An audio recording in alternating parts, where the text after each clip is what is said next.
آداب. پرانے لکھنؤ کے سعادت گنج علاقے میں یا محلے میں گھنٹہ بیگ کی گڑھیا کے قریب ایک ہڑواڑ ہے جس کو کہتے ہیں نیشا پوری ہڑواڑ. ہڑواڑ کہتے ہیں اس جگہ کو یا اس قبرستان کو جہاں کسی ایک خاص قبیلے، خاص کنبے اور خاص خاندان کے لوگوں کی قبریں ہوتی ہیں. وہاں پر اسی خاندان کے لوگ دفن ہوتے ہیں. یہ کہلاتا ہے نیشا پوری، کیونکہ نیشا پور سے جو لوگ یہاں پر آئے تھے وہ سب ان کے خاندان کے لوگ وہیں پر دفن ہوتے تھے. نیشا پور سے ہی اودھ کا شاہی خاندان بھی آیا تھا. اس کو نیشا پوری ڈائنیسٹی کہتے ہیں. یعنی برہان الملک سے لے کے واحد علی شاہ تک کی جو ڈائنیسٹی ہے اس کو نیشا پوری کہتے ہیں. لوگ ایران نیشا پور سے آئے تھے. یہاں نیشا پور کے وہ لوگ دفن تھے جو بادشاہ نہیں ہوئے تھے، بلکہ اس خاندان سے ان کی قربت تھی، ان کی شادیاں ہوئی تھیں یا بڑی ملازمت پر فائز تھے. یہیں ایک قبر ہے حسین علی خان رسالدار کی.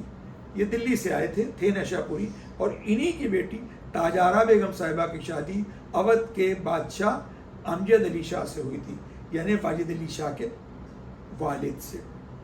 اور انہی تاجارہ بیگم صاحبہ کو خطاب ملا تھا ملکہ کشور، جن کو عام طور پہ ملکہ کشور کہتے ہیں، یعنی واجد علی شاہ بہادر کی والدہ، جو کوئن مدر تھیں، آخری کوئن مدر تھی اودھ کی.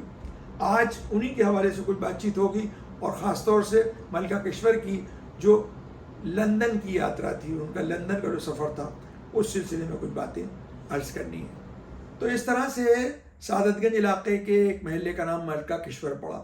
ملکہ کشور کے نام سے 2 مسجدیں بھی ہیں لکھنؤ میں، ایک کشمیری محلے میں اور دوسری سعادت گنج میں.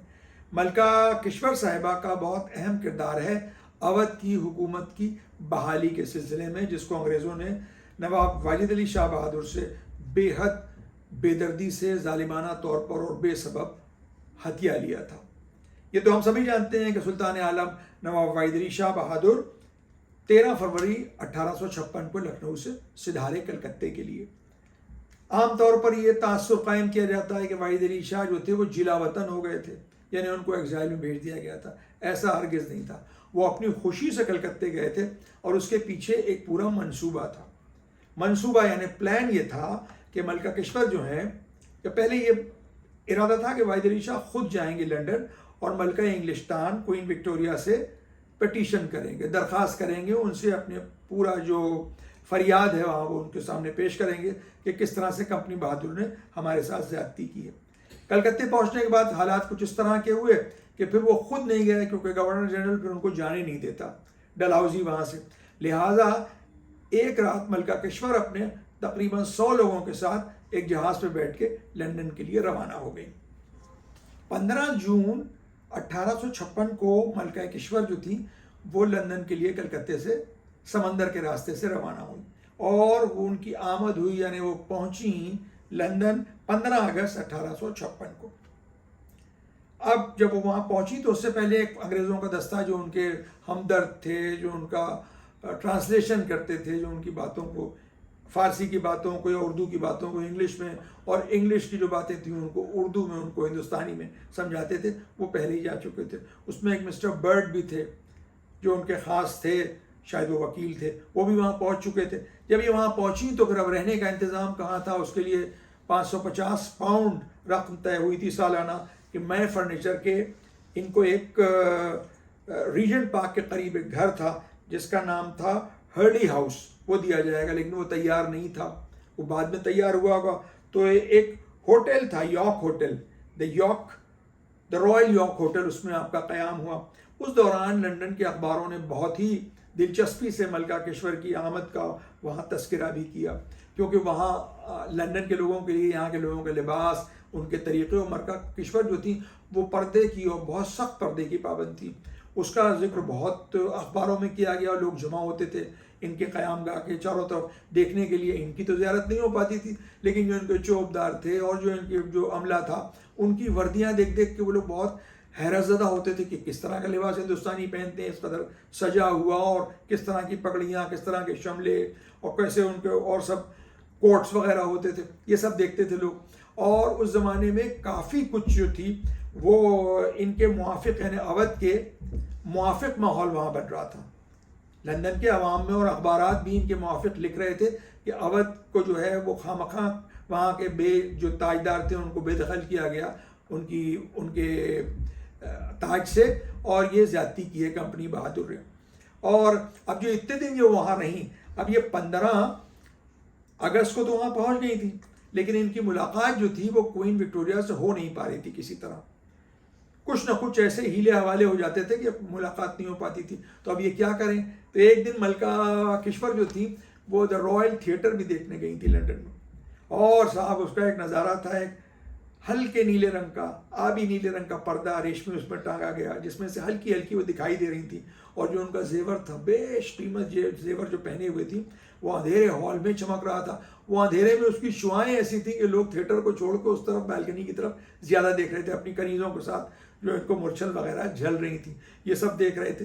اسی طرح سے ملکہ کشور کیونکہ پردے کی بہت سخت پابند تھی، جب یہ ریل سے بھی کہیں جاتی تھی یا کہیں بھی جاتی تھی تو پٹرے لگے ہوئے، یعنی پوری ایک ایسی فنس ہوتی تھی، ایسی پالکی ہوتی تھی جس میں دروازے ہوتے تھے، اور پھر چادریں تان دی جاتی تھیں، غلام چادریں لے کے کھڑے ہوتے تھے کہ کسی کا سامنا نہ ہو. تو عورتیں تو ان کو دیکھ سکتی تھیں، مرد جو تھے ان میں بڑی ایک جو کہنا چاہیے ایک کیوریوسٹی تھی کہ کوئین مدر اودھ کی کیسی ہیں. تو یہ ان کی مصروفیات میں یہ چیزیں لنڈن میں ان کے رہی ہیں. لنڈن کے ان کے جو قیام تھا اس کے دوران، اس کے سلسلے میں بہت کچھ ڈیٹیلز تو نہیں ملتے ہیں. روزی لیون جونز نے اس کے بارے میں کچھ پاسنگ ریفرنسز ہیں، اور اس کے بعد اور بھی انڈین ہسٹورینز ہیں جنہوں نے کچھ اس کے بارے میں لکھا ضرور ہے. ملکہ کشور صاحبہ جب لنڈن کے لیے روانہ ہو رہی تھیں تو بہت کچھ، یعنی ایک بڑے ایسے مشن پہ جا رہی تھی کہ جہاں ان کو کامیابی حاصل کرنی تھی، اور اس ارادے کے ساتھ جا رہی تھی، لیکن وہ کچھ بہت غمزدہ تھیں. اور لوگوں کا کہنا ہے کہ وہ بہت زیادہ روئی ہیں، ایک ایک سے گلے لپٹ کے بہت روئی ہیں. وہ شاید ان کو آگاہی ہوگی کہ واپس نہیں آئیں گی. اور سب سے زیادہ جو ان کی ملاقات جو ملتا ہے کہ جو ان کی بہو سے ملاقات ہوئی تھی، یعنی خاص محل صاحبہ سے.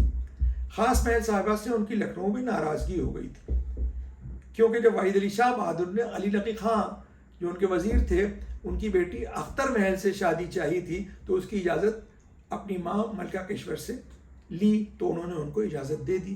اس بات سے خاص محل بہت ناراض تھی. گو گھاٹ پہ بہت بڑا جشن ہوا تھا جب وحید علی شاہ کی شادی جو تھی، جو نکاح تھا، جو بارات تھی، وہ وہاں پر ہوئی ہے. تو اس میں پری خانے کی جتنی پریاں تھیں وہ بالکل لونڈی اور باندیوں کی طرح اس میں لگی ہوئی تھیں، ساری جو بیگمات کہلاتی تھی وہاں پر. لیکن خاص محل اس محفل میں، اس شادی میں شریک نہیں ہوئی تھی. لہذا جب ملکہ کشور روانہ ہو رہی تھی کلکتے کے لیے تو سب لوگ ان سے ملنے آ رہے تھے، جیسا ہوتا ہے اب بھی کوئی جاتا ہے، کوئی بڑا بزرگ تو چھوٹے ملنے جاتے ہیں. خاص محل نہیں آئیں. تو خاص محل جب نہیں آئیں تو ملکہ کشور نے کہا ہم خود ان سے ملنے جائیں گے. لوگوں نے کہا کہ یہ کیا غضب کر رہی ہیں، آپ راج ماتا ہیں اور وہ بہو ہیں آپ کی، آپ کیوں جائیں گے؟ یک بیا خاص محل کے محل میں ملکہ کشور داخل ہوئی. ملکہ کشور کو دیکھتے ہی خاص محل اپنی جگہ سے اٹھ گئی اور دوڑ کے ان کو گلے لگایا، اور دونوں بہو اور ساس گلے مل کر بہت روئے. اور اس کے بعد پھر وہ وہاں سے کلکتے کے لیے روانہ ہو گئی.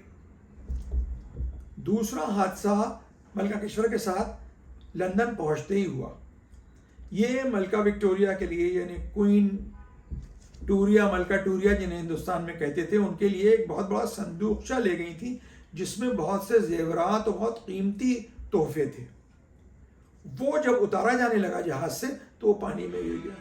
بہت سے غوطہ خوروں نے بہت ہاتھ پیر مالے، لیکن وہ صندوقچہ ملا نہیں. تو یہ بڑا کہ ایک اپشگن سا ہو گیا تھا ملکہ کشور کے دل میں کہ جو ہم لے کے آئے تھے کوئین وکٹوریہ کے لیے تحفے، وہ سب سمندر میں ضائع ہو گئے. یوں تو لندن میں اودھ کے موافقت میں بہت ماحول بن رہا تھا، یعنی پبلک اوپینین تیار ہو رہی تھی کہ وحید علی شاہ کے ساتھ زیادتی ہوئی ہے. یہ وفد جو تھا، یہ ڈیلیگیشن تھا، یہ اودھ سے پہلی مرتبہ نہیں گیا تھا. اس سے پہلے 4 وفد اور 4 ڈیلیگیشنز پٹیشن لے کے جا چکے تھے، اور قریب 1842 سے لے کے 1856-57 تک 42 اور بھی پٹیشن اسی قسم کی ہندوستانی ریاستوں نے بھیجی تھی کوئین کے نام. اور وہاں کی پارلیمنٹ میں اس پر جس کو کہنا چاہیے کہ اظہار خیال بھی ہوا تھا، اس پہ ڈسکشن بھی ہوا تھا، جو اور ریاستوں نے بھی شکایتیں بھیجی تھیں. اب ملکہ جو تھی، ملکہ کشور، وہ پہنچی تو تھی وہاں 15 جون کو، لیکن ان کی ملاقات جو ہے وہ 4 جولائی 1857 کو ملکہ وکٹوریہ سے طے پائی. اسی بیچ یہاں پہلی جنگ آزادی سی وہ بھی شروع ہو گئی. یہ خبریں بھی وہاں جانے لگی، لنڈن میں اخباروں میں چھپنے لگی. ملکہ وکٹوریہ سے جب ان کی ملاقات طے ہوئی تو یہ طے ہوا، جو ان کے جو مشیر تھے انہوں نے کہا کہ کیونکہ وہاں سے خبریں آئی ہیں کہ عورتوں اور بچوں کو انگریزوں کو مارا گیا ہے میرٹھ میں اور لکھنؤ کی ریزیڈنسی میں، لہٰذا آپ کی کوئی بات چیت جو ہے وہ سیاسی نہیں ہوگی، باقی بالکل پلیزنٹریز یعنی خوب اچھی ہلکی پھلکی باتیں ہوں گی۔ ایک بات یہاں پہ ہم آپ کو بتائیں کہ انگریز اس بات کے لیے بہت سینسیٹیو تھے کہ ہماری عورتوں اور بچوں کو کیوں مارا گیا، اور پہلی جنگ آزادی، اس کو غدر بھی کہتے ہیں، اس میں کئی جگہ پر ایسا ہوا تھا کہ انگریز عورتوں اور بچوں کو گھیر کر مارا گیا تھا۔ دلی کا جو علاقہ ہے دریا گنج، اس میں ایک گلی ہے کوچہ چالان، اس میں ایک دن میں سینکڑوں لوگ مارے گئے تھے، صرف اس بات کا بدلہ لینے کے لیے سارے مرد مار دیے گئے تھے، 9 سال یا 11 سال سے اوپر کے لڑکے اور 80 سال تک کے بزرگ تھے، یعنی وہ پوری گلی جو تھی کوچہ چالان، آج تو بہت آباد ہے ماشاءاللہ، وہ پوری ایک ہانٹڈ گلی ہو گئی تھی، قبرستان ہو گئی تھی، کوئی مرد رہ ہی نہیں گیا تھا وہاں۔ الزام صرف یہ تھا کہ تم نے ہماری عورتوں اور بچوں کو مارا ہے۔ امرتال نگر صاحب کے غدر کے پھول ہیں، اس میں جو قدوائیوں کے انٹرویو، اس میں بھی یہی ہوا ہے کہ بہت سے لوگ جو تھے جب انگریز قابض ہو گئے لکھنؤ پر تو وہ جنگلوں میں چھپ گئے تھے، اور انہوں نے انگریزوں کو یہ پیٹیشن لکھ کے دی کہ ہم نے بغاوت تو کی تھی لیکن آپ کی عورتوں اور بچوں کو نہیں مارا۔ جن لوگوں پہ یہ بات ثابت ہو گئی کہ انہوں نے عورتوں اور بچوں کو نہیں مارا ہے گوروں کے، ان کو معافی مل گئی تھی۔ 4 جولائی کو 2:45 بجے، یعنی 4 جولائی 1857 کو 2:45 بجے بکنگم پیلس میں ملکہ کشور کا جو جلوس تھا، جو کارواں تھا، شاہی جلوس، وہ پہنچا۔ اب اس کا منظر کیا تھا؟ اس کا منظر یہ تھا کہ پورا محل دیکھ رہا تھا، کیونکہ وہ اس طرح کے جلوس کے عادی نہیں تھے، ان کے شاہی جلوس یہاں کے جلوسوں سے ذرا مختلف ہوتے تھے۔ آگے چوبدار تھے، اس کے پیچھے کچھ اور کنیزیں تھیں جو پردے میں تھیں، اس کے پیچھے پردے میں ملکہ کشور تھی ڈولی میں، اور اس کے اوپر چھتردار تھے جو چھتری لے کے چلتے تھے، چھتر زرنی جسے کہتے ہیں، سنہرے اور روپیلے کام کی چھڑیاں جو ہوتی ہیں وہ لے کے چلتے تھے۔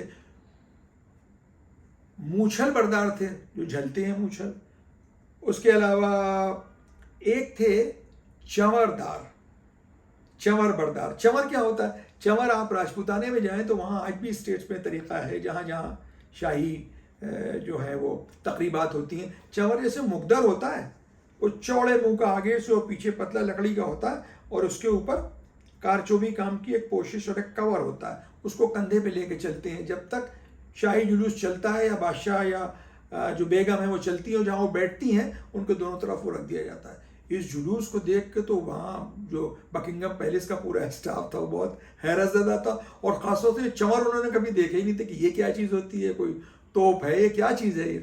خیر، جہاں پر ان کا ملاقات کا وقت معین تھا وہاں پہ ایک بیچ میں پردہ آویزہ کیا گیا تھا۔ آویزہ کہتے ہیں لٹکانے کو، اسی سے آپ نے سنا ہوگا کہ عورتوں کو جو بندے ہوتے ہیں اس میں جو بیچ میں لٹکانے کی چیز ہوتی ہے، لمبا موتی، اس کو آویزہ کہتے ہیں، لٹکانے کو پرانی اردو میں آویزہ کرنا کہتے ہیں۔ تو وہ پردہ تھا بہت ہلکا سا، جالی کا پردہ ہوگا، ایک طرف ملکہ بیٹھی تھی، ملکہ کشور، اور ان کے پہلو میں پرنس حشمت تھے جو ان کے بڑے بیٹے تھے، جو جن کو جنرل پرنس بھی کہتے تھے، وہ جنرل تھے، چیف آف آرمی اسٹاف تھے نواب واحد علی شاہ کے، اور ان کے پہلو میں پرنس حامد علی بھی تھے جو واحد علی شاہ کے ولی عہد تھے، یہ دونوں کھڑے ہوئے تھے مستعد، اور ادھر جو ملکہ وکٹوریہ تھیں ان کے پہلو میں کھڑے تھے پرنس ایلبرٹ، اور اس کے پیچھے ان کے چھوٹے بچے تھے جو کیوریوسٹی میں، یہ جستجو میں آئے کہ کیسی یہ ملکہ آ رہی ہیں، کیونکہ ان کے چرچے بہت تھے ان کے لباس کے، تو وہ لوگ سب بہت حیرت زدہ دیکھ رہے تھے ان کو۔ ایک دم سے ملکہ کشور نے اس پردے کو ہٹایا اور اٹھی اپنی جگہ سے، اور ملکہ وکٹوریہ کا ہاتھ اپنے ہاتھ میں لیا، اس کو ایک بوسہ دیا، کس کیا، اور اس کے بعد ایک عطردان انہیں پیش کیا۔ اس وقت انہیں وہ سارے تحفے یاد آ رہے ہوں گے جو وہ لے کے آئی تھی کلکتے سے، جو پانی میں گر گئے تھے۔ کچھ ایسی ہی باتیں ہوئیں کہ آپ کا سفر کیسا رہا، تو ملکہ کشور نے ملکہ وکٹوریہ سے یہ کہا کہ ہم نے تو پانی کا اتنا لمبا سفر کبھی کیا ہی نہیں تھا، ہم تو لکھنؤ میں بجرے پہ کبھی نکلتے تھے، اس کے علاوہ ہمیں پانی کے سفر کا کوئی تجربہ نہیں تھا، ہاں ذرا تکلیف ہوئی اور بہت لمبا سفر تھا۔ یہ سب باتیں ہوئیں۔ اس کے بعد ملکہ وکٹوریہ نے کہا پرنس حشمت سے کہ کیوں نہیں آپ جاتے ہیں، شاہی خزانوں کی ایک ایگزیبیشن ہو رہی ہے مینچسٹر میں، اس کو بھی آپ دیکھیں جا کے۔ اب کیونکہ اس میں اودھ کے بارے میں کوئی بات ہی نہیں ہوئی بالکل، کیونکہ یہ باتیں بالکل دب چکی تھیں اور مشورہ بھی یہی تھا مشیروں کا کہ آپ کو پولیٹیکل بات چیت نہ کریں. کوئین وکٹوریہ کے مشورے پر پرنس حشمت جو تھے وہ مینچسٹر گئے, انہوں نے وہاں پر وہ ایگزیبیشن دیکھی اور 17-18 لوگ ان کے ساتھ تھے. وہاں ایک تصویر بھی ہے جب وہ اس ایگزیبیشن میں گئے تھے. اس کے بعد ملکہ کشور وہاں سے روانہ ہو گئی. لنڈن میں سب خبریں بھی آ گئیں کہ کس طرح سے انگریز مارے گئے ہیں, یا پھر ہندوستانیوں پہ کس طرح سے انگریزوں نے زیادتیاں کی. وہ تو ایک لڑائی تھی اپنی اپنی طرف سے, دونوں لوگ اپنی اپنی کہانیاں سنا رہے تھے. پھر برٹش پارلیمنٹ میں ہاؤس آف لارڈز میں یہاں کی پٹیشن رکھی گئی تو چیف جسٹس تھے کوئنز بینچ کے, ان کی اوپینین یہ آئی کہ اب سب کچھ ختم ہو گیا, انگریزوں کو قبضہ ہو گیا لکھنؤ پر, لہٰذا اب اس پٹیشن میں کوئی دم نہیں ہے. کل ملا کے یہ کہ یہ پورا جو مشن تھا اودھ کا اپنی بحالی کی پٹیشن کے ذریعے وہ بالکل فیل ہو گیا تھا. ملکہ کشور کی اس ناکام ملاقات کے بعد جو ملکہ وکٹوریہ سے ہوئی تھی, اودھ کا جو ڈیلیگیشن یہاں سے گیا تھا اس میں بہت مایوسی چھا گئی. اب وہاں لوگوں نے کہا ہم اپنے گھر واپس جانا چاہتے ہیں. کچھ لوگوں نے کہا ہم کلکتے جائیں گے, بہت سے نے کہا کہ ہم زیارت اور حج کے لیے جائیں گے. بہت سے لوگ کلکتے واپس آ گئے. ملکہ کشور نے طے کیا کہ وہ مکے اور مدینے اور کربلا ہو کے پھر واپس ہندوستان آئیں گے. لیکن اب یہ ایک وہاں پہ ایک ایشو پیدا ہو گیا کہ ملکہ کشور, کیونکہ اب ہندوستان جو تھا وہ جو برٹش امپائر تھا اس کا حصہ ہو گیا تھا اور اودھ بھی اس میں شامل تھا, لہٰذا اب ان کو برٹش پاسپورٹ چاہیے ہوگا. یہ انگریزوں کی چالاکی تھی تاکہ یہ ان کی بالادستی کو اور ان کی جو غلامی ہے اس کو ملکہ جو ہے وہ قبول کریں, یعنی ان کی سبجیکٹ ہو گئی, ان کی پرجا ہو گئی. ملکہ کشور نے نہ اپلائی کیا اور اس بات پہ وہ قائم رہی کہ ہم پاسپورٹ نہیں لیں گے آپ کا. ان کو سمجھا دیا گیا کہ پاسپورٹ کے معنی یہ ہوتے ہیں. کئی دن کی جد و جہد کے بعد جو فرانس کے ایمبیسڈر تھے انہوں نے کہا بغیر پاسپورٹ کے ہمارے یہاں آئیے اور وہاں سے ہم آپ کو آگے کا راستہ دیں گے مکہ اور مدینہ جانے کے لیے. بہرحال ملکہ کشور فرانس پہنچی اور پہنچنے کے پیرس میں 2 دن تک ان کا قیام رہا. تیسرے دن یعنی 24 جنوری 1858 کو ان کا انتقال ہو گیا. اور ان کے انتقال کی خبر واحد علی شاہ کو خیر بعد میں ملی. وہ بیچارے فورٹ ولیم میں قید کر لیے گئے تھے, وہاں وہ بہت پریشان ہوئے اس خبر کو سننے کے بعد. اب ملکہ کشور کا جو دفن و کفن تھا وہ بہت شاہی انداز سے ہوا. اس سے معلوم ہوتا ہے کہ اودھ کی عالمگیر پیمانے پر کیا اہمیت تھی. ہم نہیں جانتے ہیں کہ اور رجواڑوں کی کیا اہمیت تھی, لیکن ملکہ کشور اودھ کی اپنا تخت چھننے اور لٹنے کے بعد بھی باہر کے جو رجواڑے تھے یعنی ترکی اور پرشیا وہ ان کو پوری ریکگنیشن دے رہے تھے. کیونکہ ملکہ کشور کا جو تابوت تھا وہ 8 کالے گھوڑوں کی بگھی تھی, اس میں رکھ کے لایا گیا پیرس کو, اس قبرستان میں جہاں پر ایک مسلم کوارٹر بھی لوگ اس کے کہتے تھے اور ٹرکش کوارٹر, وہاں وہ دفن ہوا. اس میں ترکی کے فوجی دستے بھی تھے اور پرشیا کے بھی یعنی ایران کے بھی فوجی دستے تھے, اور ان کے ہتھیار الٹے ہوئے تھے جو باقاعدہ فوجی ایک طریقہ ہوتا ہے میت کے جلوس میں وہ تھا. اور دونوں جگہ کے ایمبیسڈر وہاں موجود تھے. ان کو دفن کیا گیا. ٹھنڈک بہت تھی کیونکہ جنوری کا مہینہ تھا اور یہ تقریب کافی دیر تک چلی کیونکہ پورا ایک انتظام تھا اس کا, جو بھی طریقے ہوتے تھے فوجی اس طرح سے. تو پرنس حشمت جو تھے ان کو بھی اس میں سردی لگ گئی, اور ان کی ایک بیٹی تھی چھوٹی, ان کا بھی انتقال پیرس میں 1 دن بعد ہو گیا اور اسی قبرستان میں اپنی دادی کے پہلو میں وہ بھی دفن تھی. سنا ہے ابھی ایک پروگرام میں ہمارے ساتھ تھیں پروفیسر وینا تلوار, انہوں نے بتایا کہ اب وہ قبریں وہاں نہیں رہ گئیں پیرس کو, اس قبرستان میں جو سڑک چوڑی کی گئی ہے تو وہ قبریں اسی کے نیچے آ گئی. یہ ہم لوگوں کی کوتاہی ہے ہندوستانیوں کی. نہ پیرس میں انڈیا کے ایمبیسڈر نے کبھی بات اٹھائی ہوگی کہ ان قبروں کی حفاظت کی جائے, یہ ہماری نیشنل ہیریٹیج کا حصہ ہے. بہرحال اپنی والدہ ملکہ کشور کو دفن کرنے کے بعد پرنس حشمت جو تھے وہ واپس لنڈن چلے آئے. ان کو سردی لگ چکی تھی پیرس میں ہی, یہاں آ کے ان کو نیمونیا ہو گیا اور اس کے بعد 24 جنوری 1858 میں ان کا بھی انتقال لنڈن میں ہو گیا. ایک کے بعد ایک اودھ کا پورا خاندان جو تھا وہ لنڈن میں یعنی یورپ میں ہی جو تھا وہ ختم ہونے لگا.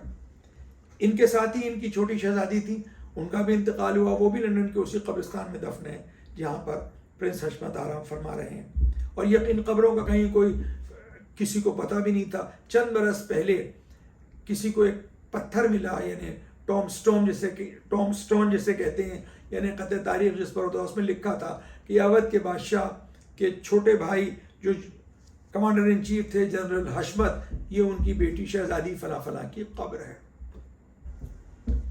جنرل پرنس سکندر حشمت بہادر جو تھے، یہ جو صاحبزادی جو شہزادی جن کا انتقال لندن میں ہوا، وہ ان کی ایک راجپوت بیوی سے تھی، اور جب وہ وہاں لندن پہنچی ہیں تو حاملہ تھیں، یعنی پریگننٹ تھیں، اور ان شہزادی کی ولادت یا ان کی بات جو تھی وہ لندن میں ہی ہوئی تھی۔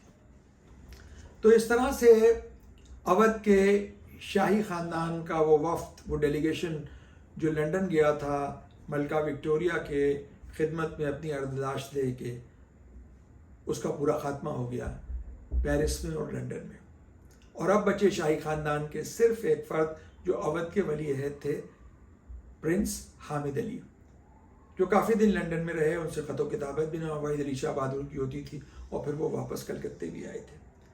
یوں تو ولی عہد تھے پرنس حامد علی، لیکن اودھ کی تاجداری وہ کچھ دن کے لیے صحیح ملی بیگم حضرت محل کے بیٹے پرنس برجیس قدر کو، جن کی باقاعدہ تاج پوشی لکھنؤ میں ہوئی تھی۔ اب اس طرح سے آپ نے دیکھا کہ اودھ کے اس شاہی خاندان کا حشر جو ہوا، جو دردناک حشر ہوا یورپ میں، اس کو دیکھ کر اور سن کر تو بہادر شاہ ظفر کا وہی شعر یاد آتا ہے جس کا ایک مصرع ہے کہ 2 گز زمین بھی میں نہ ملی کوئے یار میں۔ یہ صرف ظفر پہ صادق نہیں اترتا ہے، ظفر تو رنگون میں دفن ہے، وہ تو برٹش انڈیا کا حصہ تھا، یہ بیچارے تو 7 سمندر پار، کوئی لندن کے قبرستان میں آرام کر رہا ہے، تو کوئی پیرس کے قبرستان میں، اور پیرس کے قبرستان میں تو قبروں کے نشان تک نہیں رہ گئے۔ آج کا ایپیسوڈ آپ کو کیسا لگا ہے، اس کے بارے میں اپنے کمنٹس ہمیں ضرور بھیجیں۔ آپ کا یہ چینل کلچر بازار اب یوٹیوب کے علاوہ انسٹاگرام پر بھی اویلیبل ہے، اپنے دوستوں سے اس کو شیئر کریں، سبسکرائب کرائیں، تو بہت خوشی ہوگی ہم کو۔ اگلی مرتبہ کسی نئے موضوع کے ساتھ آپ سے پھر ملاقات ہوگی، تب تک کے لیے اجازت، خدا حافظ، آداب۔